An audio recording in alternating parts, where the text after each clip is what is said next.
Merchant navy के 10 सबसे खतरनाक कार्गो। नमस्कार दोस्तों, आज हम बात करेंगे उन 10 सबसे खतरनाक कार्गोस के बारे में जो मर्चेंट नेवी शिप्स पर ले जाए जाते हैं।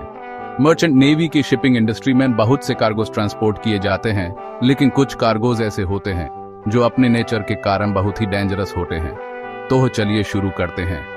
अगर आपको लगता है कि सिर्फ पायरेट्स और तूफान ही एक शिप को खतरनाक बना सकते हैं, तो आप गलत हैं। कुछ कार्गोस खुद में ही इतने खतरनाक होते हैं कि उन्हें ट्रांसपोर्ट करते वक्त बहुत सारी सेफ्टी मेजर्स लेनी पड़ती हैं। ये कार्गोस सिर्फ क्रू के लिए ही नहीं, बल्कि एनवायरनमेंट और दूसरे लोगों के लिए भी बहुत खतरनाक हो सकते हैं। तो बिना किसी देरी के चलिए शुरू करते हैं और देखते हैं किन किन कार्गोस को ले जाने में सबसे ज्यादा रिस्क होता है। क्रूड ऑयल और पेट्रोलियम प्रोडक्ट्स ट्रांसपोर्ट करना मर्चेंट नेवी के लिए एक बहुत बड़ा चैलेंज होता है। ये कार्गोज अपने आप में ही एक टिकिंग टाइम बॉम्ब की तरह होते हैं। अगर इनका स्पिलेज हो जाए या फायर लग जाए तो ये सिर्फ शिप को ही नहीं, बल्कि मरीन लाइफ और एनवायरनमेंट को भी बहुत नुकसान पहुंचा सकते हैं। क्रूड ऑयल को ट्रांसपोर्ट करते वक्त ही हमेशा एक रिस्क रहता है ऑयल स्पिल्स का। एक छोटी सी गलती भी कैटास्ट्रोफिक डिजास्टर में बदल सकती है।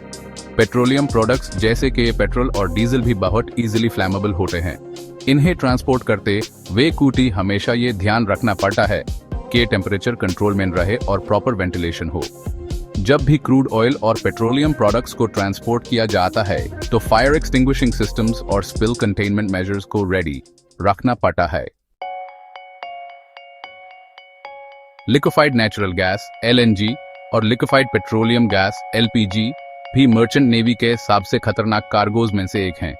ये गैसेस हाई प्रेशर और लो टेम्परेचर पर ट्रांसपोर्ट की जाती हैं, जो इन्हें बहुत ही अनस्टेबल बना देती हैं। अगर इनका कंटेनर लीक हो जाए या डैमेज हो जाए तो ये गैसेस रैपिडली एक्सपैंड करके एक्सप्लोजन कॉज कर सकती हैं। LNG और LPG को ट्रांसपोर्ट करते वक्त हमेशा एक रिस्क रहता है एक्सप्लोजन का, जो सिर्फ शिप को ही नहीं बल्कि आसपास के एरिया को भी नुकसान पहुंचा सकता है। इन गैसेस का एक और डेंजर है एस्फिक्सिएशन का। अगर ये गैसेस लीक हो जाएं तो ये ऑक्सीजन को डिस्प्लेस करके क्रू मेंबर्स को सफोकेट कर सकती हैं। इसलिए प्रॉपर वेंटिलेशन और गैस डिटेक्शन सिस्टम्स बहुत जरूरी हैं। इन कार्गोज को ट्रांसपोर्ट करते व्यक्ति हमेशा ये इंश्योर करना पड़ता है कि ये कंटेनर्स प्रॉपर्ली सील्ड हो और उनका टेम्परेचर और प्रेशर कंट्रोल में हो। केमिकल्स जैसे एसिड्स, अल्कलीस और टॉक्सिक सॉल्वेंट्स भी मर्चेंट नेवी के लिए एक बहुत बड़ा हज़ार्ड होते हैं। ये केमिकल्स अपने आप में ही बहुत डेंजरस होते हैं और अगर इनका एक्सपोजर हो जाए तो ये सेवियर इंजरीज और हेल्थ इश्यूज कॉज कर सकते हैं। एसिड्स और अल्कलीस कांटेक्ट में आने पर केमिकल बर्न्स कर सकते हैं, जो बहुत पेनफुल और डेंजरस होते हैं। टॉक्सिक सॉल्वेंट्स भी बहुत डेंजरस होते हैं क्योंकि इनके वेपर्स इनहेल करने से हेल्थ इश्यूज हो सकते हैं। इन्हें ट्रांसपोर्ट करते हुए प्रॉपर पैकेजिंग और लेबलिंग बहुत जरूरी होती है। अगर कोई स्पिल या लीकेज हो जाए तो इमीडिएट कंटेनमेंट और क्लीन अप मेजर्स लेना पड़ता है। इन केमिकल्स को ट्रांसपोर्ट करते वक्त हमेशा प्रोटेक्टिव गियर पहनना पड़ता है और सेफ्टी प्रोटोकॉल्स को फॉलो करना पड़ता है। ये केमिकल सिर्फ कार्गो नहीं, बल्कि एक टिकिंग टाइम बॉम्ब होते हैं जो किसी भी व्यक्ति डिजास्टर कॉज कर सकते हैं। एक्सप्लोसिव्स ट्रांसपोर्ट करना मर्चेंट नेवी के सबसे खतरनाक टास्क्स में से एक होता है। एक्सप्लोसिव्स जैसे डायनामाइट, फायरवर्क्स और एम्यूनिशन को ट्रांसपोर्ट करते वक्त हमेशा एक रिस्क रहता है एक्सप्लोजन का। इन्हें हैंडल करते वक्त एक्सट्रीम कॉशन और प्रॉपर सेफ्टी मेजर्स लेना बहुत जरूरी होता है। एक्सप्लोसिव्स को ट्रांसपोर्ट करते वक्त इनको अलग अलग कंपार्टमेंट्स में स्टोर किया जाता है ताकि एक कंपार्टमेंट का एक्सप्लोजन दूसरे कंपार्टमेंट्स को अफेक्ट ना करे। इसके अलावा टेम्परेचर और ह्यूमिडिटी कंट्रोल भी बहुत जरूरी होता है, क्योंकि ये फैक्टर्स एक्सप्लोसिव्स को अनस्टेबल बना सकते हैं। रेगुलर इंस्पेक्शंस और मेंटेनेंस भी मैंडेटरी होते हैं ताकि कोई भी फॉल्ट डिटेक्ट और रेक्टिफाई किया जा सके। एक्सप्लोसिव्स को ट्रांसपोर्ट करते वक्त हमेशा एक इमरजेंसी रिस्पांस प्लान रेडी होना चाहिए। रेडियो एक्टिव मटेरियल्स को ट्रांसपोर्ट करना मर्चेंट नेवी के लिए एक बहुत बड़ा चैलेंज होता है। ये मटेरियल्स अपने आप में ही बहुत डेंजरस होते हैं क्योंकि इनका रेडिएशन एक्सपोजर क्रू मेंबर्स की हेल्थ के लिए बहुत नुकसानदेह होता है। रेडियो एक्टिव मटेरियल्स जैसे यूरेनियम और प्लूटोनियम को ट्रांसपोर्ट करते वक्त हमेशा प्रॉपर शील्डिंग और कंटेनमेंट मेजर्स लेना पड़ता है। इन मटेरियल्स को ट्रांसपोर्ट करते वक्त हमेशा ये इंश्योर करना पड़ता है कि कंटेनर्स प्रॉपर्ली सील्ड हो और उनका रेडिएशन लेवल कंट्रोल में हो। रेगुलर इंस्पेक्शंस और मॉनिटरिंग भी बहुत जरूरी हैं ताकि किसी भी लीकेज या कंटामिनेशन को डिटेक्ट किया जा सके। रेडियो एक्टिव मटेरियल्स को हैंडल करते वक्त हमेशा प्रोटेक्टिव गियर पहनना पड़ता है और सेफ्टी प्रोटोकॉल्स को फॉलो करना पड़ता है। रेडियो एक्टिव मटेरियल्स को ट्रांसपोर्ट करते वक्त हमेशा एक इमरजेंसी रिस्पांस प्लान रेडी होना चाहिए। कंप्रेस्ड गैसेस, जायज़े ऑक्सीजन, नाइट्रोजन और कार्बन डाइऑक्साइड भी ही मर्चेंट नेवी के लिए एक बहुत बड़ा हैजर्ड होते हैं। ये गैसेस हाई प्रेशर पर स्टोर्ड होते हैं और अगर इनका कंटेनर लीक हो जाए या डैमेज हो जाए तो ये रैपिडली एक्सपैंड करके एक्सप्लोजन कॉज कर सकती हैं।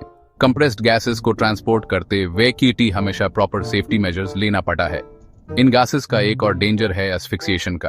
अगर ये गैसेस लीक हो जाएं तो ये ऑक्सीजन को डिस्प्लेस करके क्रू मेंबर्स को सफोकेट कर सकती हैं। इसलिए प्रॉपर वेंटिलेशन और गैस डिटेक्शन सिस्टम्स बहुत जरूरी हैं। रेगुलर मेंटेनेंस और इंस्पेक्शंस भी मैंडेटरी होते हैं ताकि किसी भी फॉल्ट डिटेक्ट और रेक्टिफाई किया जा सके। कंप्रेस्ड गैसेस को ट्रांसपोर्ट करते वक्त हमेशा ये इंश्योर करना पड़ता है कि कंटेनर्स प्रॉपर्ली सील्ड हो और उनका प्रेशर कंट्रोल में हो।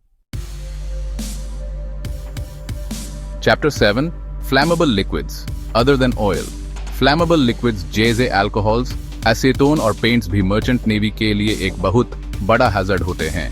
ये लिक्विड्स बहुत इजीली फ्लैमेबल होते हैं और अगर इनका स्पिलेज हो जाए या फायर लग जाए तो ये सिर्फ शिप को ही नहीं बल्कि एनवायरनमेंट और दूसरे लोगों को भी बहुत नुकसान पहुंचा सकते हैं। फ्लैमेबल लिक्विड्स को ट्रांसपोर्ट करते वक्त हमेशा प्रॉपर सेफ्टी मेजर्स लेना पड़ता है। इन लिक्विड्स को ट्रांसपोर्ट करते वक्त हमेशा ये इंश्योर करना पड़ता है कि कंटेनर्स प्रॉपर्ली सील्ड हो और उनका टेम्परेचर कंट्रोल में हो। रेगुलर इंस्पेक्शंस और मेंटेनेंस भी मैंडेटरी होते हैं ताकि किसी भी फॉल्ट डिटेक्ट और रेक्टिफाई किया जा सके। फायर एक्सटिंग्विशिंग सिस्टम्स और स्पिल कंटेनमेंट मेजर्स को रेडी रखना पड़ता है। फ्लैमेबल लिक्विड्स को हैंडल करते वक्त हमेशा प्रोटेक्टिव गियर पहनना पड़ता है और सेफ्टी प्रोटोकॉल्स को फॉलो करना पड़ता है। चैप्टर 8 बल्क कोल। बल्क कोल को ट्रांसपोर्ट करना मर्चेंट नेवी के लिए एक बहुत बड़ा चैलेंज होता है। कोल अपने आप में ही बहुत अनस्टेबल होता है और अगर इसमें मॉइस्चर हो जाए या ऑक्सीजन एक्सपोजर हो जाए तो ये स्पॉन्टेनियस कंबस्टन कॉज कर सकता है। इसलिए कोल को ट्रांसपोर्ट करते वक्त हमेशा प्रॉपर वेंटिलेशन और मॉइस्चर कंट्रोल बहुत जरूरी होता है। कोल का एक और डेंजर है कोल डस्ट का। कोल डस्ट इजीली फ्लैमेबल होता है और अगर ये शिप की कन्फाइंड स्पेसेस में एक्यूमुलेट हो जाए तो ये डस्ट एक्सप्लोजन कॉज कर सकता है। इसलिए रेगुलर क्लीनिंग और डस्ट कंट्रोल मेजर्स लेना बहुत जरूरी होता है। बल्क कोल को ट्रांसपोर्ट करते वक्त हमेशा प्रॉपर सेफ्टी मेजर्स लेना पड़ता है। Chapter 9 grain and other agricultural products. Grain और अदर एग्रीकल्चरल प्रोडक्ट्स को ट्रांसपोर्ट करना मर्चेंट नेवी के लिए एक बहुत बड़ा चैलेंज होता है। ये प्रोडक्ट्स अपने आप में बहुत अनस्टेबल होते हैं और अगर इनमें मॉइस्चर हो जाए या टेम्परेचर कंट्रोल में ना रहे तो ये स्पॉइलेज कॉज कर सकते हैं। स्पॉइलेज से नॉट ओनली कार्गो वेस्ट होता है बल्कि ये हेल्थ हैजर्ड भी बन सकते हैं। इन प्रोडक्ट्स का एक और डेंजर है पेस्ट इन्फेस्टेशन का। ग्रेन और अदर एग्रीकल्चरल प्रोडक्ट्स को ट्रांसपोर्ट करते वक्त हमेशा पेस्ट कंट्रोल मेजर्स लेना पड़ता है ताकि किसी भी इन्फेस्टेशन को रोका जा सके। रेगुलर इंस्पेक्शंस और फुमिगेशन भी मैंडेटरी होते हैं ताकि किसी भी पेस्ट इन्फेस्टेशन को डिटेक्ट और रेक्टिफाई किया जा सके। ग्रेन और अदर एग्रीकल्चरल प्रोडक्ट्स को हैंडल करते वक्त हमेशा प्रॉपर पैकेजिंग और लेबलिंग बहुत जरूरी होती है। Chapter 10 infectious substances biohazard materials. Infectious substances और बायोहैजर्ड मटेरियल्स को ट्रांसपोर्ट करना मर्चेंट नेवी के लिए सबसे बड़ा चैलेंज होता है। ये मटेरियल्स अपने आप में बहुत डेंजरस होते हैं क्योंकि इनका एक्सपोजर डिजीज ट्रांसमिशन और हेल्थ इश्यूज कॉज कर सकता है। इन्फेक्शियस सब्सटेंसेस जैसे मेडिकल वेस्ट और बायोहैजर्ड सैंपल्स को ट्रांसपोर्ट करते वक्त हमेशा प्रॉपर कंटेनमेंट और सेफ्टी मेजर्स लेना पड़ता है। इन मटेरियल्स को ट्रांसपोर्ट करते वक्त हमेशा ये इंश्योर करना पड़ता है कि कंटेनर्स प्रॉपर्ली सील्ड हो और उनका टेम्परेचर कंट्रोल में हो। रेगुलर इंस्पेक्शंस और मॉनिटरिंग भी बहुत जरूरी हैं ताकि किसी भी लीकेज या कंटामिनेशन को डिटेक्ट किया जा सके। इन्फेक्शियस सब्सटेंसेस और बायोहैजर्ड मटेरियल्स को हैंडल करते वक्त हमेशा प्रोटेक्टिव गियर पहनना पड़ता है और सेफ्टी प्रोटोकॉल्स को फॉलो करना पड़ता है। इन्फेक्शियस सब्सटेंसेस और बायोहैजर्ड मटेरियल्स को ट्रांसपोर्ट करते वक्त हमेशा एक इमरजेंसी रिस्पांस प्लान रेडी होना चाहिए। उत्तरो दोस्तों, ये 10 सबसे खतरनाक कार्गोज जो मर्चेंट नेवी शिप्स पर ले जाए जाते हैं। एपी समझ गए होंगे कि मर्चेंट नेवी क्रू का काम कितना चैलेंजिंग और रिस्की होता है। इन कार्गोज को ट्रांसपोर्ट करते वे कीटी बहुत सारी सेफ्टी मेजर्स और प्रोटोकॉल्स को फॉलो करना पड़ता है ताकि किसी भी एक्सीडेंटल सिचुएशन को अवॉइड किया जा सके। अगर आपको ये वीडियो पसंद आया हो तो लाइक और शेयर जरूर करें और हमारे चैनल को सब्सक्राइब करना ना भूलें। आपका सपोर्ट ही हमें ऐसे ही इंफॉर्मेटिव वीडियोस बनाने के लिए मोटिवेट करता है। धन्यवाद दोस्तों। सेफ सेलिंग और सेफ्टी फर्स्ट। अगले वीडियो में फिर मिलेंगे एक नए टॉपिक के साथ।